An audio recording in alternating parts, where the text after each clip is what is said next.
The Panzerkampfwagon 5 Panther was a late-war German medium tank. The Panther was developed as a response to the Soviet T-34 and KV-1, which took the German army by surprise during Operation Barbarossa in 1941. Existing models of the Panzer III and the Panzer IV were unable to compete head-to-head with these new Soviet tanks, and the Panther was rushed into development. The project initially specified a vehicle around 20 tons. This was soon increased to 30 tons, then 35 tons. Panther would end up weighing an absolutely monstrous 45 tons, more than the British Churchill or even the American M26 Pershing. To the Germans, though, it was still a medium tank. Despite this weight, Panther was no slouch, and could hit a top speed of 34 miles an hour, thanks to its V12 engine. The tank boasted a 75mm KWK-42 high-velocity gun, which could easily penetrate anything it came up against, T-34s included.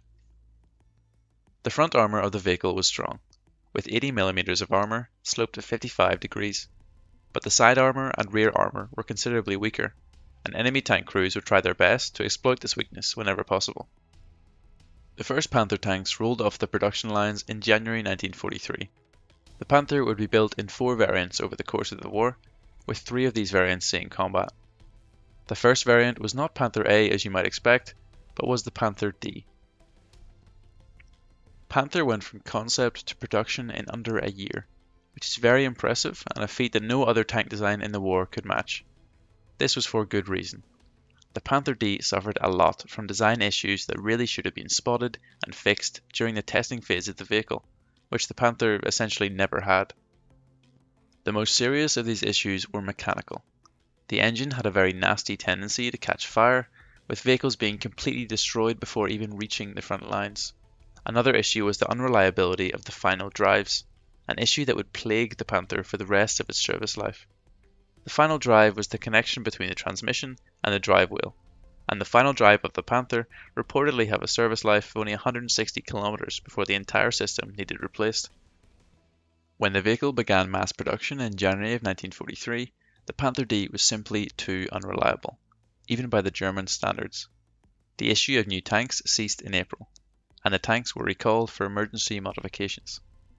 Vehicles were put back into service the following month, in time for the huge German offensive into the Kursk salient, Operation Citadel, which had been delayed multiple times to ensure the Panther would be able to take part. The Panther D equipped the 51st and 52nd Panzer detachments, and by the start of Citadel they had 96 Panthers each, 192 vehicles in total. 15 tanks broke down before reaching the front. After 3 days of combat, there were a total of 40 Panthers in frontline service, and after 6 days this number was reduced to just 10.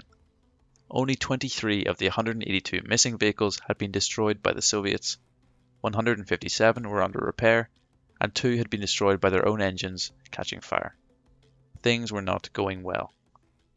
Despite the host of mechanical issues with the Panther D, during the Battle of Kursk the tank did showcase its lethal gun and strong frontal protection, proving almost impenetrable to Soviet guns at long ranges, and boasting a high kill ratio overall.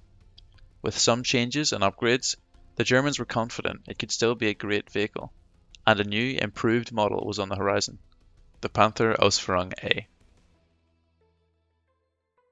The Panther A was an attempt to address some of the reliability issues that had plagued the D models since their introduction. Changes included stronger running gear, a reinforced drivetrain, added wheel bolts, and better cooling for the engine. The A model had a slightly wider turret mantlet. The loader got a new periscope on the roof of the turret, and the single-speed power traverse was replaced with a variable speed system. A new cupola was introduced as well.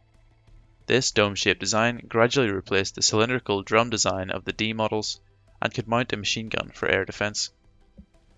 The A model saw the Panther finally get a dedicated ball-mounted hull machine gun.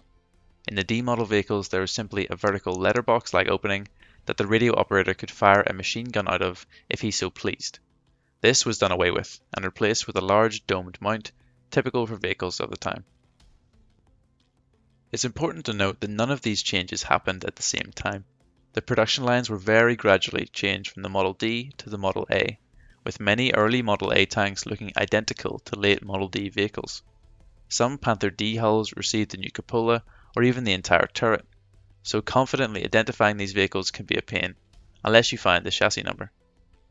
Overall, the Panther A was a relatively minor upgrade to the vehicle, but it helps shore up some of the deficiencies of the earlier model. However, the German engineers were planning a much bigger upgrade as early as 1942. The Panther II was going to completely replace the Panther in German service. At this point in the war, German factories were struggling to keep up with demand, so standardizing production lines was a huge priority. The Panther II was to use the same suspension, road wheels, main drive and steering units of the Tiger II, and a new hull was going to be much better armoured than the original Panther.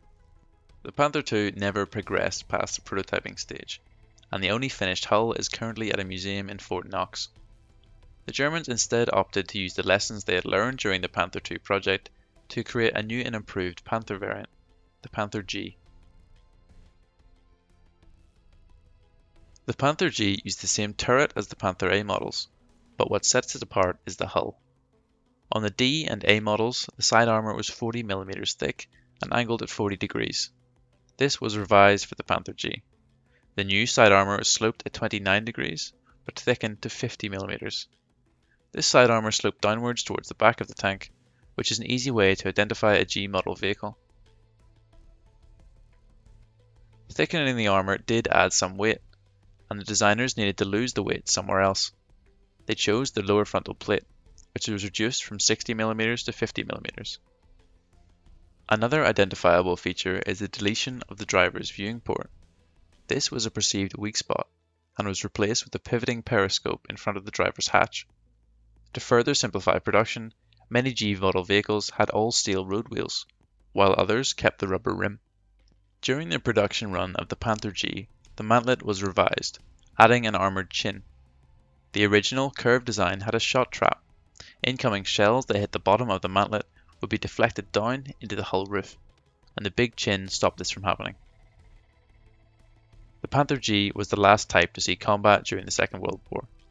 There was, however, one last variant, the Panther F.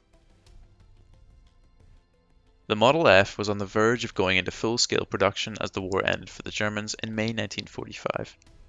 The design was going to feature a new narrowed turret known as Schmalturm. This turret would taper at an angle to a much narrower frontal profile, meaning this plate could be a lot thicker at 120mm, while the turret itself was actually lighter than the original model. The mantlet was a lot like that seen on the Tiger II, and the gun was to be slightly redesigned to fit into the new turret. The hull saw some minor changes as well, with thicker roof armour and the MG-34 hull machine gun being replaced with an STG-44. Some Model F turrets were completed, some Model F hulls were completed, but the two were never paired. There are photos of the Model G hull mounting the new turret, and there are photos of the Model F hull mounting a Model G turret, but official reports state a complete Panther F never existed.